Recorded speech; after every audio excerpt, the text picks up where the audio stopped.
Comedy should provoke. It should blast through prejudices, challenge preconceptions. Comedy should always leave you different than when it found you. Sure, humor can hurt, even alienate. But the risk is better than the alternative. A steady diet of innocuous, childproof, flavorless mush. Demand to be challenged, to be offended, to be treated like thinking, reasoning adults. And raise your children to be the same. Don't let a comedian, a network, a congressional committee, or an evil genius take away your freedom to laugh at whatever you want. I am Weasel. Welcome back, YouTube. We're going to be diving back into our nostalgia deep dives. We're continuing on with our adult animation deep dives, covering some of the more risque animations and comedies and such from, well, at least when I was a kid, and some from farther back, because now we're going to be diving into a few older ones that I didn't necessarily catch when I was younger.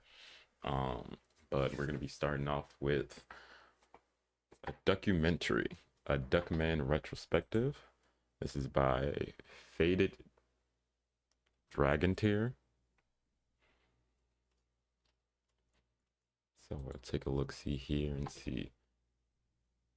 Yeah, Duckman was one of those older adult animations that I didn't necessarily catch when I was younger. I caught like a few episodes here and there, but I say I didn't get as much of the subject matter then. But as I got older, it was one of the ones that you definitely should revisit, especially when it comes to I wouldn't say like necessarily the meaning of adult animation, but like the importance of these types of comedies, I guess. So yeah, let's take a look here. Documentary, a Duckman retrospective by Faded Dragon Tear. And like I said, this is what the 80s, 90s as far as like adult animation goes, and this is still like a prevalent message today. Like very much so, especially now with the whole social media, Twitter / X wars, TikTok bans. Okay, this couldn't come at a better time. All right, let's continue. When we speak about fictional ducks, a Boys speaking facts, crazy. Duckman. few notable names come to mind, mostly Donald and Daffy, both of whom have been extremely successful and influential in the animation industry. Today's subject, despite being the lesser appreciated of what I'm now dubbing the animated duck trifecta, has also had a profound impact and influence that's still being felt today. So let's take a look at the cult classic 1994 to 1997 animated series, Duckman. Coffee! Uranus! Where the is my coffee? Don't you little hoes realize I want my coffee first thing every morning? And if I don't get it now, I'm gonna kick your furry little asses out of here! So give me that coffee! Well, that. Guess you'll cut that. Look, now that you're here, I want you people to know I'm just a little bit tweaked that it took you so long to get to me. I mean, I should have been the first show, not the 100th. Not change my opinion of your fine program one iota. I'm proud to be part of your uncompromising quest for truth and justice. Eric Tiberius Duckman is a crass, womanizing, chain-smoking, loudmouth private dick who has 3 kids among 2 bodies, a bitchy sister-in-law whose mother communicates solely through flatulence, a pair of adorable yet immortal stuffed animal assistants, and a Joe Friday sound-alike pig for a partner. Sometimes after an electrical storm, I see in 5 dimensions. Why are the 60 of you looking at me like that? He's the brainchild of artist Everett Peck, who, while working freelance with Klasky Chupo and other projects, pitched the series based on his original illustration inspired by a mix of encounters from his everyday life. As far as my inspiration for it, it was just sort of an eclectic mix. Like I say, Duckman sort of happened in one drawing and Cornfed too, but some of it's based on people I know or just experiences I've had.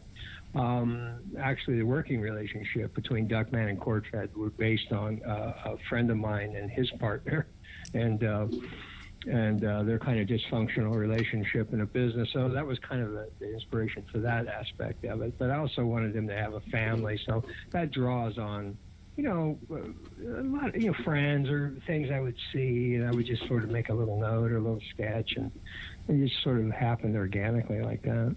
The idea was greenlit, production began, and an amazing voice cast was onboarded. And I mean amazing. Was that the organizer? Hold up. Amazing. his toy soldiers. This is my shit right here. Oh my god. Pinky in the Brain, Powerpuff Girls, Max, Foxes. Oh shit. I see.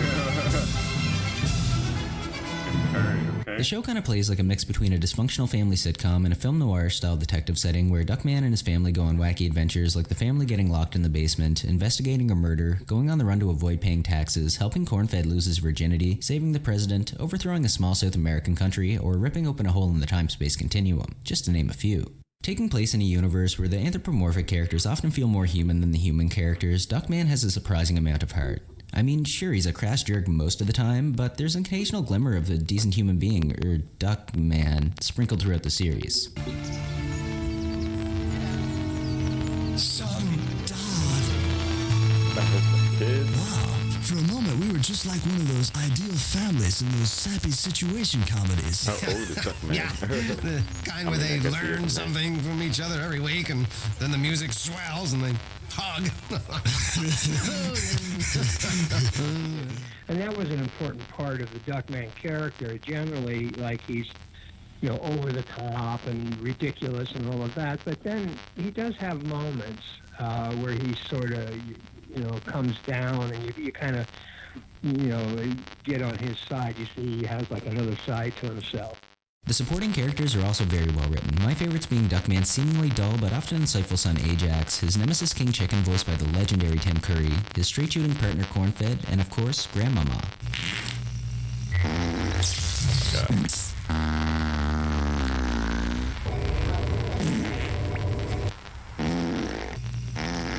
At the time of its original broadcast, animation aimed solely at adults on television wasn't really a thing. Well, it existed, but Duckman pushed the envelope quite a bit further than MTV or Fox at the time, with a mix between vulgar comedy, adult themes, and a healthy dose of sexuality. So you'd think they'd be fighting the censors tooth and nail, but actually Everett and the team were never really given much hassle. They didn't really give us much in the way of notes. I mean, they just more or less let us kind of do whatever we wanted to do, which is right. Went to my Paramount given notes or two, but there's not too much interference in terms of censorship. Duckman is seen as a cult classic which was ahead of its time before it was sadly cancelled after 70 glorious episodes spanning 4 seasons and a point-and-click adventure game on Windows. Hey, Over 20 years 70 later, episodes is not bad. I mean, it definitely beat the the 52 episode curse of just like having those reruns being replayed or whatnot. Yeah, sounds like it had a decent run. Duckman still enjoys a cult following, and at the time of this video's upload, there's a recent DVD release of the entire series, so check it out for yourself. It's possible we may see some kind of Duckman revival in the future. The current climate and trends in adult animation are perfect for a series like Duckman, even more so than when it was originally broadcast, and Everett seems keen on the idea. I think we had plenty of more things to say and do with the character. I didn't feel like at the end of 4th season we were exhausted or anything. I felt there was a lot more potential ideas that we could have pushed through those characters. For now, however, we can all at least put our downs down as we look back fondly at this somewhat obscure piece of animation history and thrust our pelvises and rejoice at the boundaries it was able to push, which opened doors for many of the adult animated series we see on television now. You can still see a lot of what Duckman pioneered in current animation. In some cases, arguments could be made that many of this era's popular shows draw direct influences to this very day. What the hell are you staring at? My name is Fade Dragontier, and those are my thoughts. What are yours? Leave a comment below. Thanks for watching, guys. Peace out. Let's all get up and get down by doing the funky Duckman. You let your down, you thrust your pelvis, you thrust your pelvis, you thrust your pelvis, you thrust your pelvis, you thrust your pelvis, you thrust your pelvis. Okay.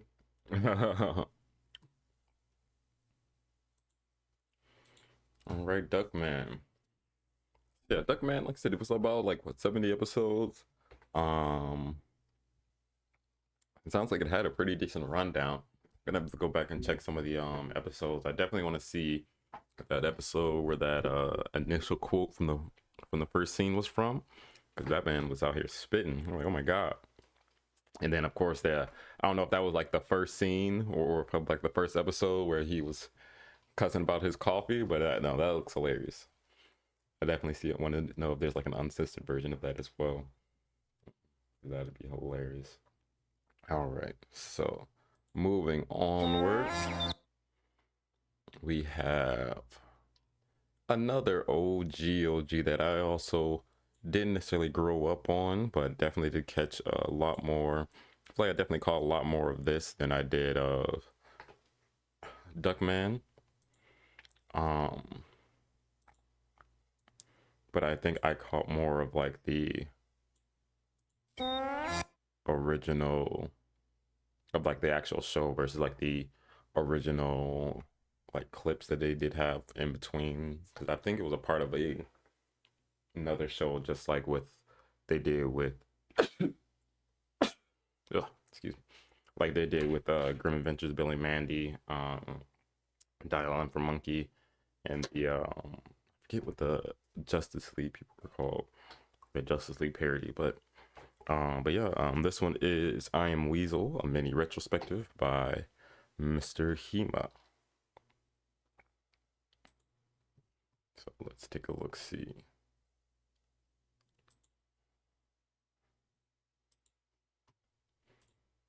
Swinging me. I'm too busy studying for the big physics competition, Baboon. Come on, swinging me. I'm sorry, Monkey, but I am busy with my physics. You can't do it because you is too short and you is a weasel. This was supposed to just be a quick video about the series finale, but it turned into a whole retrospective, and I didn't feel like rewriting anything, so here.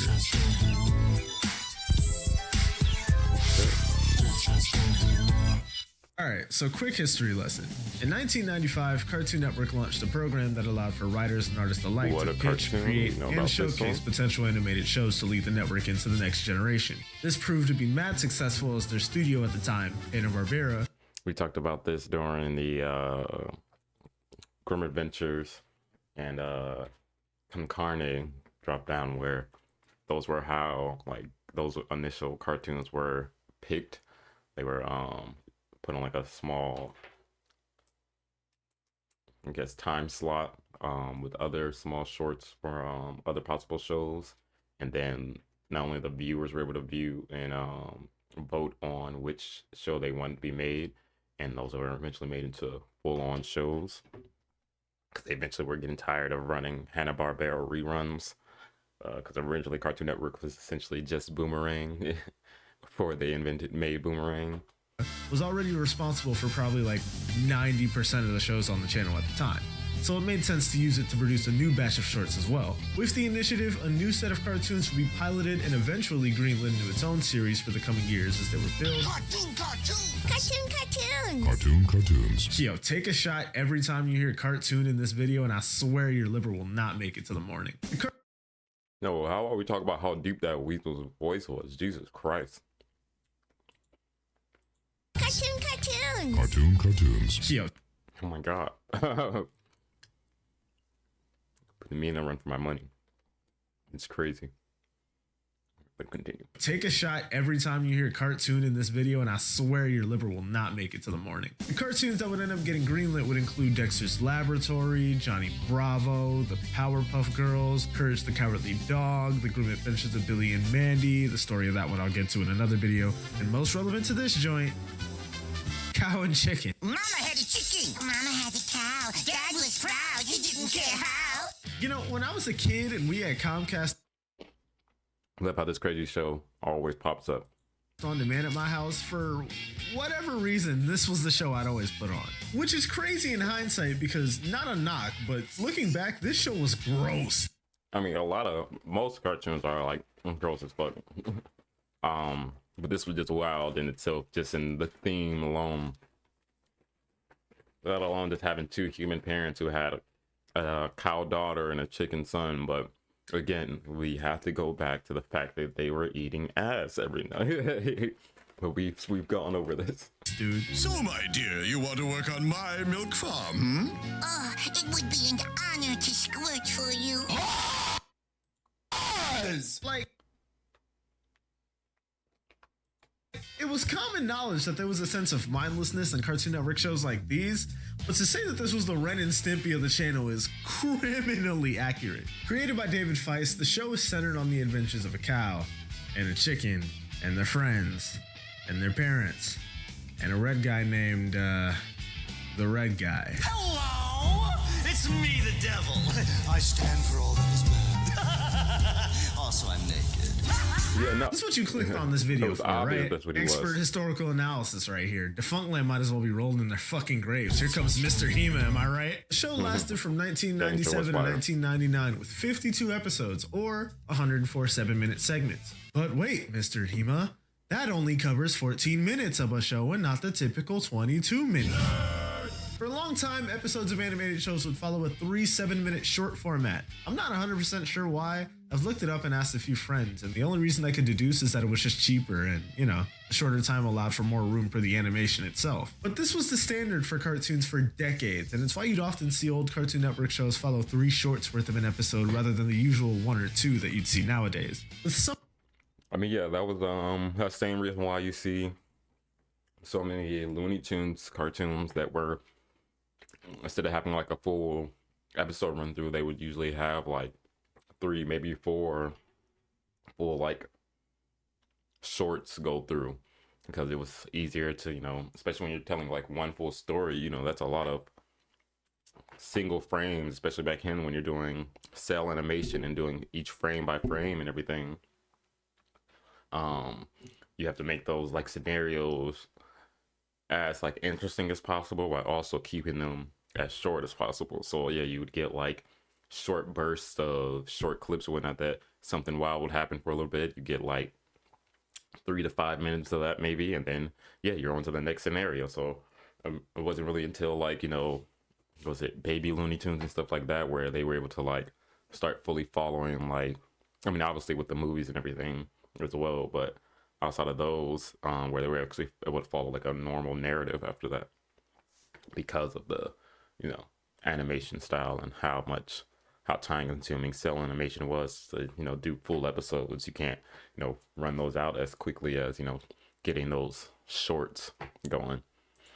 Some of the early cartoons, though, what they do to fill out the time slot was produce a supporting segment to round out the show. This was the reason for those Justice Friends and Dial-In for Monkey shorts in the first season of Dexter's Lab. Thanks, Major Glory. Don't thank me. Thank I said, For Cow and Chicken, though, their supporting segment featured IR Baboon, a big star cartoon, and I Am Weasel. God damn, that was a long setup, huh? I Am Weasel started as a secondary show for Cow and Chicken, but eventually spun off into its own series once Cow and Chicken wrapped. Really think about that, though. How the fuck you let the B show outlive you, Cow and Chicken? Y'all out here eating pork butts and taters and shit while they're out here taking your time slot. If y'all don't handle them, you can't let Usher do that to you. Right. We're talking about cartoons here. The first... Well, repressed emotions, emotional damage.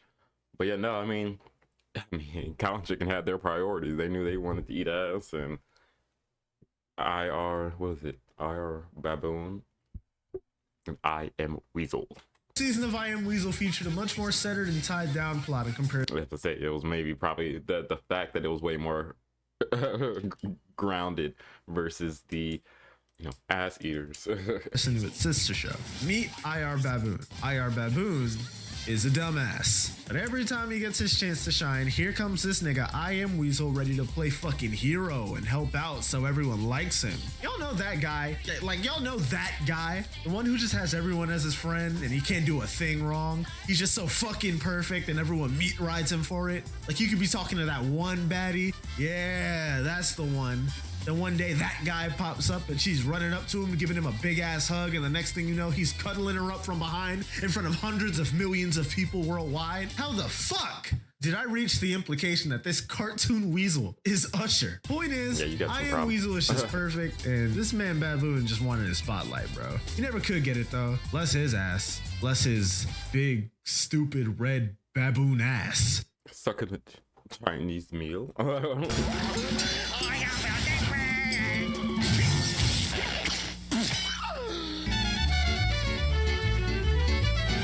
It was pure genius to create the bridge Lincoln car was to Mexico instead of to France. Fam, even when the monkey does his job, the other fucking animal wins. Is this a metaphor or something, man? No, seriously. Is there a deeper message we're not supposed to know here? Let me cook, okay? I'm recording this on Black History Month. Oh, wow. On the second season, they decided to retool the show a bit. First things first, they switched up the art style just a bit to match up with the cow and chicken look. That's because they made both shows part of the same universe, not allowing already for mentioned? crossovers with the lore that I Am Weasel was just canon in the cow and chicken universe. Smell that fresh air. Ooh, that reason is so dirty. See, you might think this is cute, but it's all fun and games before she kidnaps bro from the TV itself and turns him into Jabba the fucking Hutt with her pie. Play. The crossover of universes also made the red guy a regular on the series too, playing the troll more often than not. The show obviously Buns isn't is out, lore-based, but damn. in one of my favorite episodes of the show, season 4's I Am Cliched, it's established that he's just kind of the director of the show. And action! Mr. Simeon.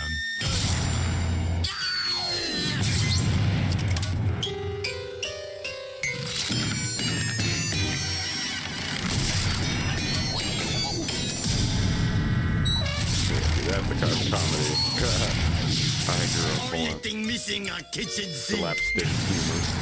Thanks, IR. Speaking of this actually shows the last and most notable change that started with the second season. It kind of just got rid of the plot. The whole format of Weasel and Baboon being enemies and Weasel's just perfect, they can take no harm, was thrown out the window, and they kind of just started being more frenemies or whatever. No different from Cow and Chicken on their show. Now, me personally, I'm not always big on the idea of shows where nothing matters and it's just random events with these characters, but I actually didn't mind this change in format at all. It opened the door to a whole new range of slapstick and general comedy by not necessarily dumbing down Weasel, but just taking away his perfection, where instead of being the hero, he's just kind of like a smart fool. So by using that as an open door to give Baboon more shine too, I feel like it really helped the range of creativity with the show itself. It's like when Tom wins at the end of episodes instead of Jerry, you know what I mean? It grounds the show and the likability of the main character if they're just perfect and get their way all the time. Except for Bugs Bunny, who fucked with an opera singer for like 7 minutes and played the banjo over his dead body. This nigga's a super villain, bruh.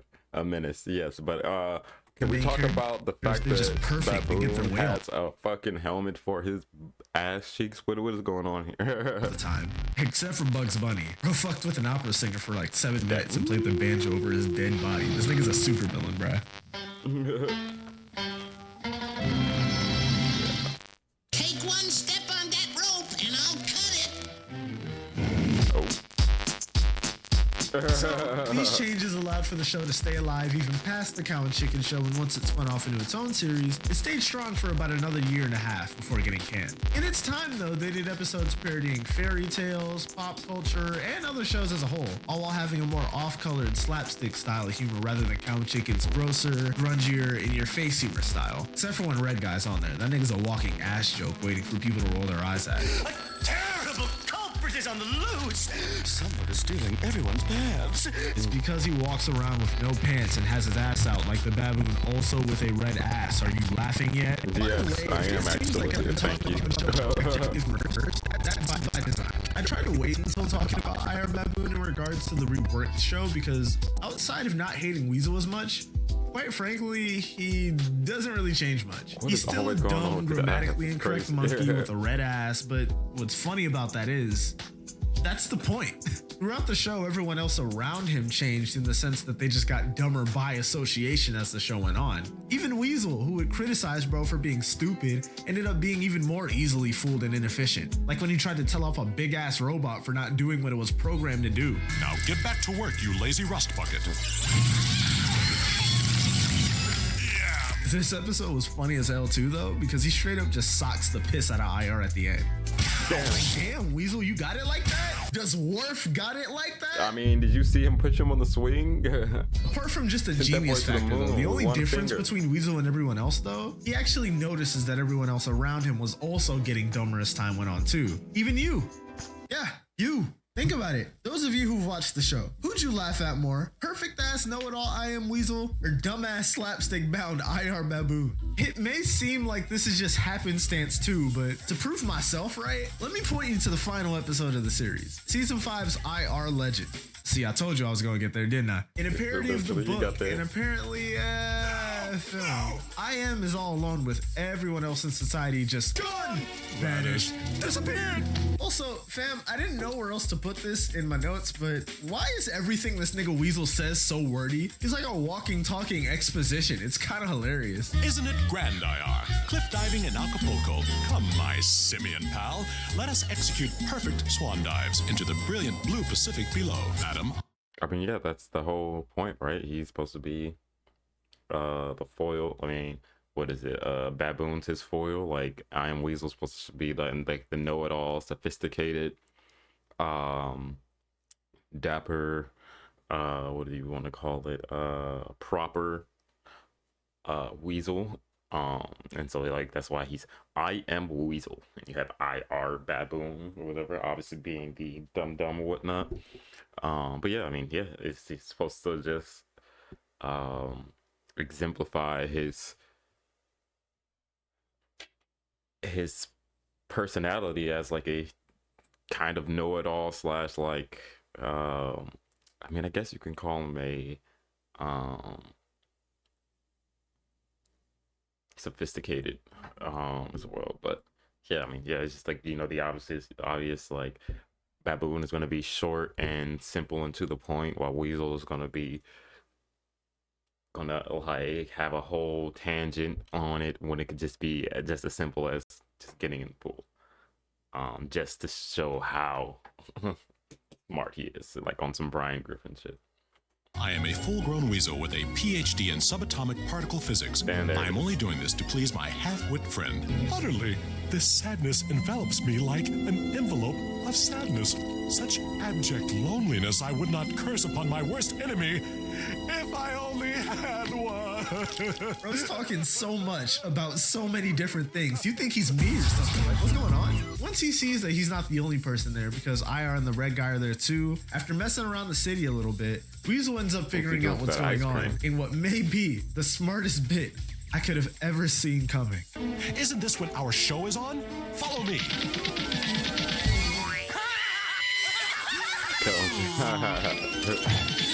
This is insanity! Everybody's watching me! Yeah, so I Am Monologue over here realized that his show was the thing that was keeping everyone inside instead of enjoying the outside world. And of course, the smartest person among everyone else, the one who noticed everyone was getting dumber as time went on, was the one to realize that by being part of the show, he was part of the problem. So he straight up quits the show and tells the viewers to go live their own lives instead of getting their intelligence, or lack thereof, from shows like this. It kind of reminds me of the same sentiment from that other video I did about Phineas and Ferb that's doing so well in the analytics. I will end my show now for I Am Weasel. I wish you would. Weasel. Then I'd be out of work. All that alone would have been an amazing way What was to... that one? I'd be out of work. End of the year before this, damn. So he was dead ass. All that alone would have been an amazing way to close out the show, but... Damn. Everyone should flood out of their house right about now.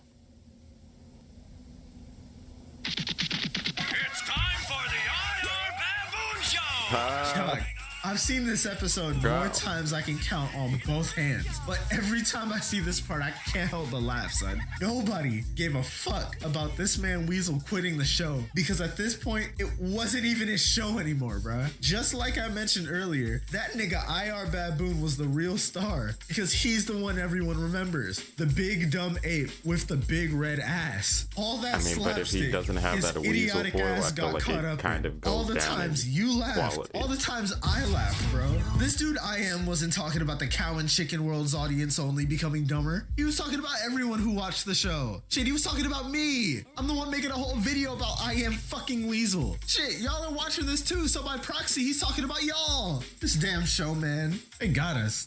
Well, I don't know about that, I guess but- it's dummies 1, smart guys 0. So, I won't lie, I had no intentions of this video being a whole ass history lesson on fucking I Am Weasel. I just wanted something to make a video on before I started going into production on a much longer video like this down the line, and I really liked this episode, honestly. But researching this was fun, man, and a lot of this stuff I already knew because I'm kind of a television buff when it comes to shit like this anyway, so I thought it'd be fun to just make a video about and put out in the world. I personally don't have a big overarching moral or lesson myself this time, but with a message like that finale had, I'll just let the homie Weasel tell it himself. Go outside and live. I can't keep you all prisoners like this. I quit. Okay, you can turn off your sets now. Oh yeah, that was perfect. That was perfect. I Am Weasel, a mini retrospective by Mr. Hema. Good shit, man. Good shit. Hell yeah. But yeah, I Am Weasel was a good one. I definitely watched Cow and Chicken a lot more. And even once Cow and Chicken ended, at that point I felt like I was already watching like different programming channels, because yeah, I didn't really catch I Am Weasel and all that, even though I did catch more Cow and Chicken, and apparently ended a whole year before I Am Weasel did. So that's I'd have to go back and check out some of that, see as well. We might check some of that out on stream, but